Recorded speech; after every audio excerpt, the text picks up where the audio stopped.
It looks like this is going to be a pretty crazy Fan Friday battle. That's a Cofagrigus going up against all legendary Pokemon from the opponent. And really, I'm trying to figure out where the synergy is for this one. Seems like some crazy-ish supportive Pokemon into a Cofagrigus. Now, I have mad respect for the Cofagrigus. I really want to see it succeed for this battle. So who knows what is going to happen. Comfey, that's healing support. We also have all kinds of fun stuff as the opponent. Oh, taking down the shiny legendary hacker. This is going to be just fantastic. So Persian, it can fake out, it can taunt, it can foul play. It can kind of set up a lot of things that could potentially give Cofagrigus some breathing room. So let's see where the setup goes. And Persian chooses to fake out onto the Reshiram as we see Dialga go for the Roar of Time. But Cofagrigus avoids it and then role plays. Ooh. I was kind of wondering why the Persian was there. Now we know why the Persian is there. So that's going to be Cofagrigus with the role play.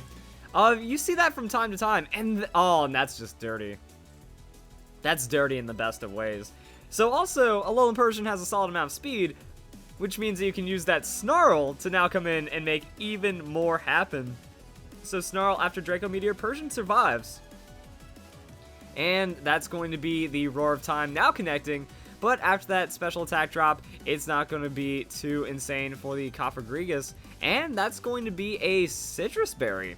So healing up just a bit from Cofagrigus right there, and then has a Calm Mind. Okay, that's just a lot of stats right now. That Cofagrigus has the thick coat, or the fur coat, so now double defenses, +1 on the special defense, and then the opponent is also losing stats on their special attack because of the support of Persian. Persian can also foul play if it needs to for the damage. Maybe also has taunt. That way Cofagrigus doesn't get ruined too hard. But Reshiram is now at a very low amount of special attack. Actually, Draco Meteor should still be enough to take down Persian. So Persian will go down to that.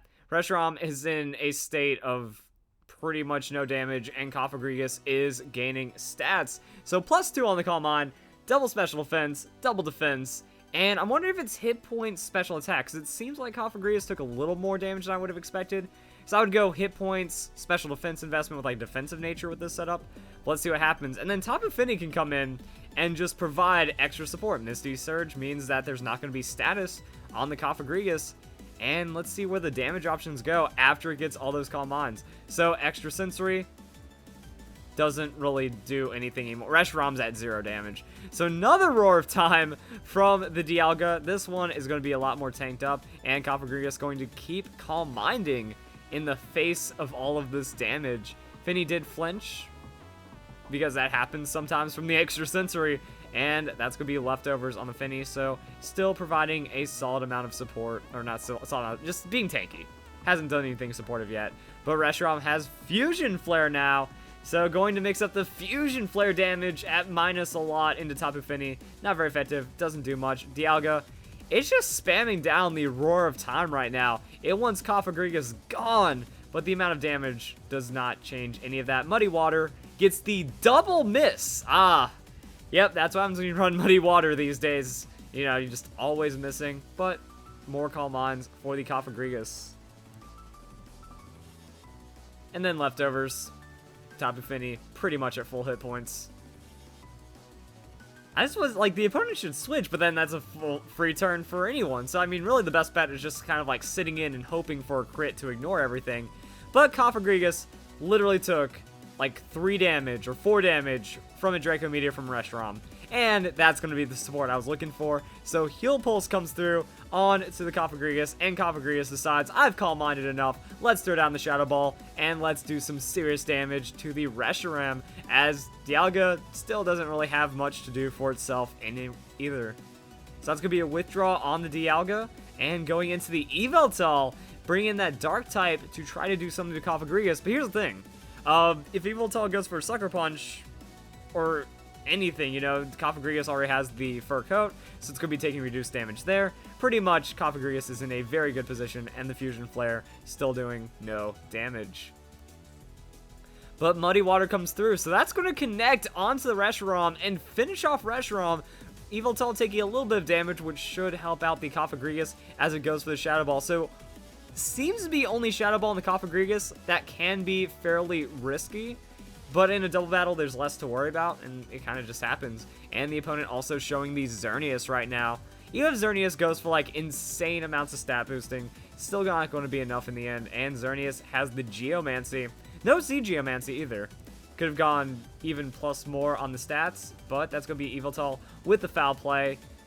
Cofagrigus has a thick coat, so does a decent amount of damage, but not really enough to threaten it. After Calm Mind boosting, foul play doesn't really care, as we see a Moonblast onto the Yveltal for the finishing blow. So now, it's going to be Dialga, who's still not doing insane amounts of damage, and let's see what happens with the Xerneas. Alright, that was a pretty big hit. That was a pretty big hit. So, Pablo now bringing Dialga in, once again, to kind of do no damage, and then Tapu Fini just spams the heal pulse, and Cofagrigus finishes off a lot of KOs. So Xerneas does complete its Geomancy this turn, but that's the turn. It does two things, and now it's done. So it gains the stats, but that's also not going to be a lot to really overcome this the setup, I guess. So Roar of Time from Dialga onto the Cofagrigus, comes in with some fresh damage, but still not an insane amount. Heal Pulse patches up all that damage back, and now Cofagrigus just going to throw down the Shadow Ball. So Shadow Ball is going to find Dialga. Not going to be enough to KO, but the opponent is in a pretty bad situation. So now Xerneas going to use Moonblast on to Cofagrigus. And that's all the Calm Mind setups. So Dialga recharges, Heal Pulse from Tapu Fini, and that's going to be a free KO onto whatever Pokemon the Cofagrigus chooses to claim. Shadow Ball will hit the Xerneas. Xerneas goes down. Next turn will be the Dialga, and that will be the end of the battle. So I'm wondering if that was like Specs Dialga. It seems like that Roar of Time was doing more damage than it had any right to throughout the battle. So Cofagrigus surviving some pretty ridiculous hits. Let's go and check out a couple more battles. Ooh, this could get fun. So let's see what happens against Talonflame Greninja. That's going to be a lot of outright power. Will we be able to get over it? We do have Fake Out Shutdown, so a little bit of, oh, dude, you Fake Out Talonflame, it just becomes completely useless now. I guess against this setup, it kind of doesn't change too much. Maybe not completely useless, because it still has a lot of speed behind it. And against something like the Cofagrigus, Gale Wings doesn't really matter anyways. So let's go and see what happens with a Fake Out. Persian going to Fake Out onto the Greninja. That Dark Pulse seriously going to be the biggest threat onto the Cofagrigus. And then that is going to be a U-turn for the super effective damage on the Persian. But we already know that the Fur Coat is a little too dense to do a lot of damage, as Lycanroc comes in from the opponent. And it's going to be the midday Lycanroc and Cofagrigus. Just Calm Minds. I guess no fear. No need to roleplay. Okay then.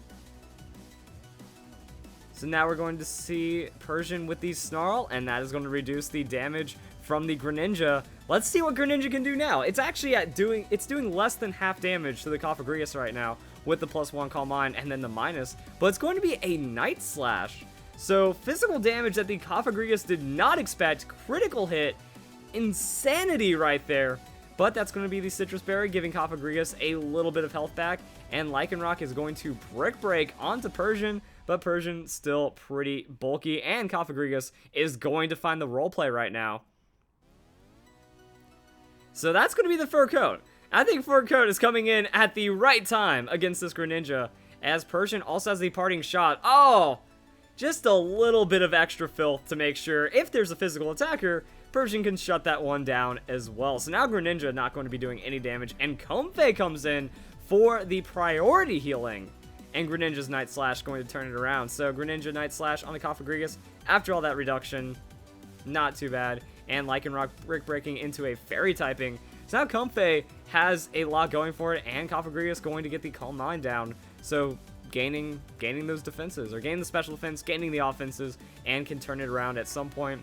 Comfey with the Draining Kiss can also kind of tag Greninja, but it's going to be Floral Healing for now. Needs to get Cofagrigus back up to a safe amount of hit points. And now we have +2 Cofagrigus with the Fur Coat, so double defense, double special defense, found its way again.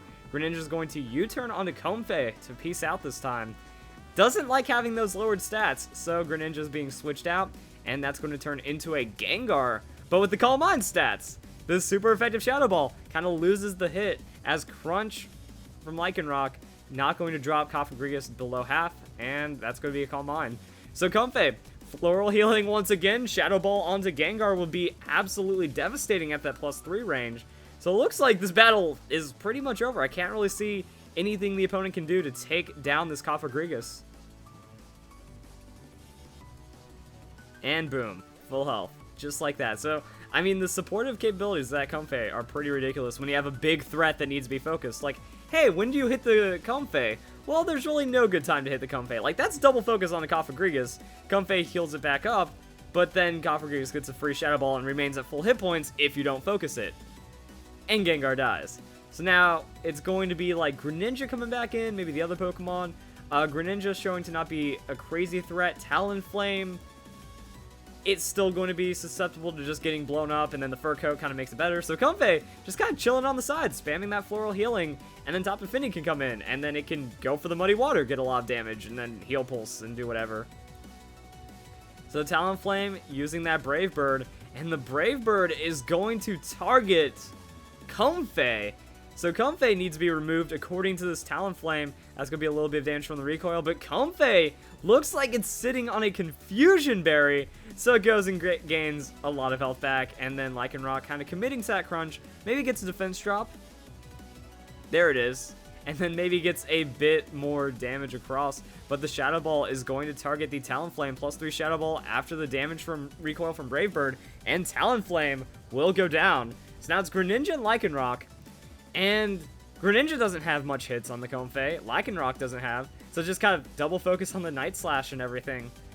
But that's going to be Cofagrigus taking the hit, and Lycanroc with a crunch. That defense drop being pretty scary right there. Cofagrigus will survive even at the -1 defense, now at -2, but Comfey has the Dazzling Gleam, so will find damage onto the Greninja, and wants to kind of get Greninja low enough to where the Shadow Ball will guarantee the KO right there. So Comfey giving up the healing, which kind of makes sense, because when you're already at high hit points, that's kind of where the priority healing goes against you. So there's really nothing that Comfey could have done, but now it gets Floral Healing. Even at -2 on defense, Cofagrigus still has an insane amount of defense bulk. And then Shadow Ball and Lycanroc's Frail, and that's going to be game. GG, just like that. And there we go. So, super effective. Cofagrigus survives Shadow Ball, and that's going to be the Unkillable Cofagrigus. Yeah, it needs a lot of healing. Like, that was a lot of heal pulse. That was also a non-stop barrage of super effective hits that the Cofagrigus just ate up, and the opponent getting bodied in the end. So there we go, guys. Hope you all enjoy the Cofagrigus. Like I said, I'm excited to see Cofagrigus, and I was not disappointed. So there we go. Hope you guys in the next couple of Fan Fridays coming up in a bit. Thank you very much for watching this one, though.